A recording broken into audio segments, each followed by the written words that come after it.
Hai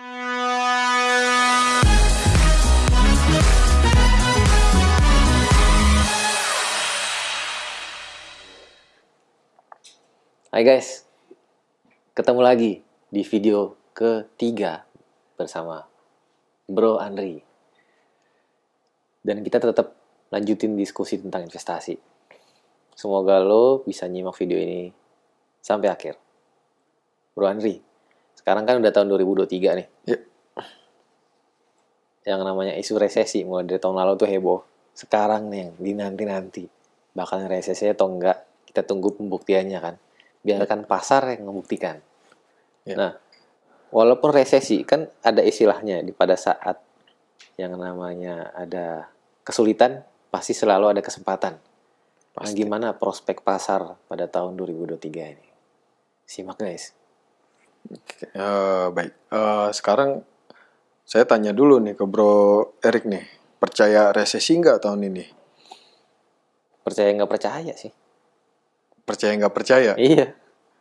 Berarti masih 50-50 lah ya? Iya. Masih 50-50. Nah, kalau isu yang kita dengar, resesi emang sudah di depan mata ya, tahun 2023 ini. Karena beberapa negara sudah menaikkan tingkat suku bunganya. Tapi kalau kita lihat sekilas keadaan di Indonesia, kalau kita pakai logika kita ngeliat keadaan di Indonesia, resesi nggak menurut Bu Erik? Ada kemungkinan. Ada kemungkinan, tapi Iya. kalau menurut saya, kalau kita ngelihat dari keadaan sekarang masih mobilitas masih tinggi, itu masih jauh dari resesi ya.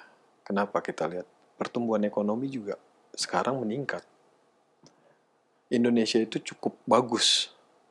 Dari COVID, negara-negara di luar sana mengalami penurunan ekonomi.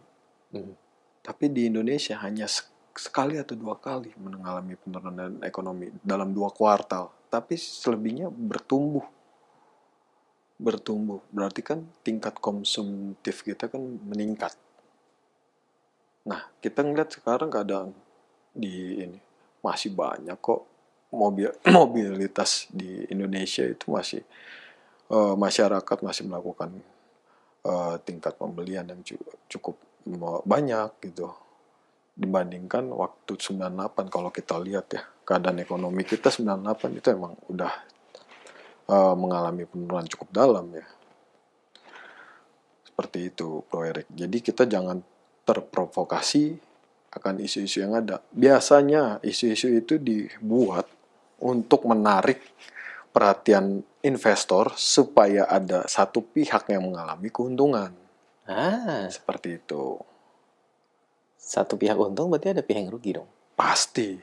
Pasti kan ada demand dan supply. Di pasar itu ada demand dan supply. Pasti ada yang mengalami kerugian. Nah, jangan jadi kita salah satunya masuk dalam kelompok yang mengalami kerugian. Jadi kita harus pintar menilai apakah akan resesi atau tidak. Seperti itu. Tadi Bro Andri sempat ngomong dibandingkan negara lain yang 2 kuartal berturut-turut negatif. Iya. Contohnya itu Amerika ya? Iya. Amerika, Inggris, sebesar negara itu pun masih mengalami. Karena mereka yang langsung mengalami, saat ini mereka yang langsung kena imbasnya dari peperangan yang ada di Rusia. Kalau kita kan imbasnya kita terkena imbas, tapi tidak separah dengan Amerika dan Inggris.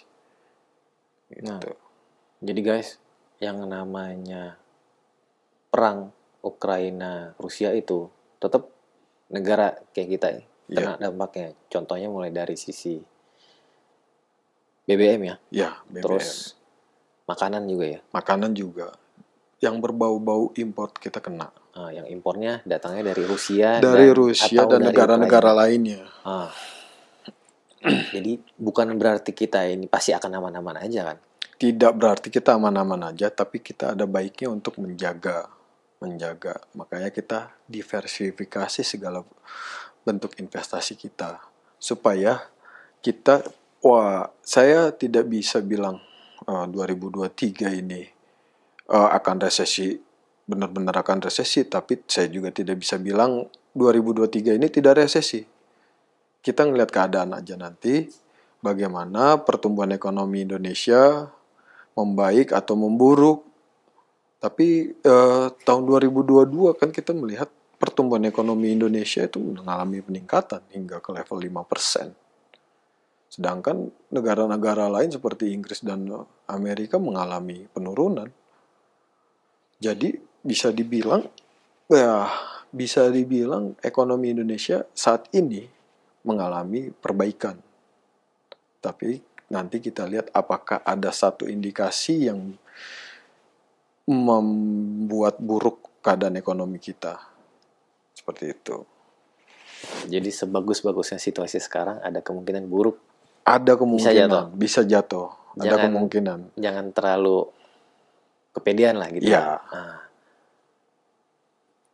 dalam perilaku keuangan ada yang disebut dengan overconfidence. Jadi kebanyakan orang suka melihat karena situasi ekonomi di Indonesia ini lagi bagus-bagusnya bertumbuh, mereka pede banget, nggak bakalan resesi. Contohnya waktu tahun 2020, nggak bakalan COVID masuk Indonesia. Karena banyak orang yang kepedean. Bahkan yang ngomong itu kan ahlinya kesehatan juga. Ahli kesehatan. Bukannya ini ya guys, tapi itu kenyataan yang udah berlalu. Termasuk juga dengan ekonomi. Berbagai macam orang punya tools masing-masing, mulai dari analis, terus ekonomnya. Mereka masih bisa meleset. Karena semuanya itu menggunakan data, dan datanya data historis. Dari situ mereka bisa memprediksi data di masa depan ya. Forecast ya istilahnya. Forecast. Tapi forecast itu juga kan ada keywordnya itu kayak kira-kira akan kemana, ada asumsinya gitu. Nah, ada asumsi dasar. itu digunakan berdasarkan situasi sekarang. Iya. Nah, jadi kalau sekarang kita melihat pemerintah juga punya rasa percaya diri yang positif nih, bagus. 2023 kita Indonesia bisa kuat nih bertahan. Itu karena mereka pakai asumsi pada hari ini. Siapa yang tahu akan hari esok ya kan bro. Iya. Terus karena channel Hindia Gold ini kata keduanya adalah gold.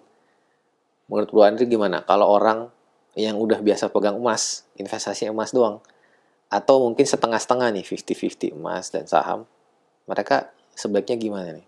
Karena resesi kan biasanya orang mau melihat, wah emas itu kinclong, kemilau emas. Ya biasanya kan emas itu lebih dikatakan safe haven ya. Dia investasi yang safe haven. Jadi begitu ekonomi dilihat mengalami kejatuhan, emas akan naik. Nah, kalau kita untuk menghadapi resesi di 2023, ada baiknya kita diversifikasi. Bisa kita berinvestasi di saham, tapi jangan, ya balik lagi, jangan terlalu kepedean. Nah, jangan terlalu kepedean. Jadi kita melihat kita harus bisa memanage resiko yang ada. Nah, bisa kita diversifikasi sebagian ke emas saat ekonomi mulai terlihat mengalami penurunan. Begitu ekonomi benar-benar sudah teridentifikasi mengalami penurunan, itu kita langsung pindahkan semuanya ke emas. Tapi untuk saat ini, ekonomi masih mengalami pertumbuhan. Ada baiknya kita memanage resiko di saham untuk memperoleh keuntungan yang lebih tinggi sebelum resesi nanti. Jadi kita nanti ke depannya ada menyimpan dana lebih dari keuntungan kita bermain saham di saat ekonomi lagi bagus. Berarti kalau dana lebih itu bisa dialihin buat yang lain-lain lah ya. Iya. Bisa healing dong. Bisa healing nanti. Waktu ekonomi jatuh justru kita liburan. Oh iya, itu yang dicari orang. Pada saat situasi lagi heboh, wah resesi malah liburan. Kan beda sendiri. Karena banyak nih netizen yang pengen beda. Mau beli satu produk, nggak mau produk itu banyak orang yang punya juga. Katanya pasaran. Iya. Terus dengan terjadinya resesi nanti, kalau terjadi nih ya, belum tentu guys. Investasi tadi kan kita Bro Andri bilang begitu memang ada indikasi baru pindah ke emas. Tapi pada umumnya orang-orang tuh telat tuh. masih udah terbang baru mau pindah. Pada saat masih udah di puncak baru mau beli, habis itu masih turun, rugi. Nah itu gimana menurut Bro Nah, Andri? itu kita makanya jangan capek-capek untuk menganalisa ya. Karena tiap hari pergerakan selalu berubah. Nah, kita lebih memperkuat analisa kita. Kita lebih banyak menggali informasi dari semua sisi itu untuk mencari apakah kenaikan itu saat ini atau nanti gitu. Nah, kita lihat beberapa informasi. Ketika informasi itu ada, terutama di analisa teknikal atau fundamental, nah di situ kan ada sinyal yang kebentuk.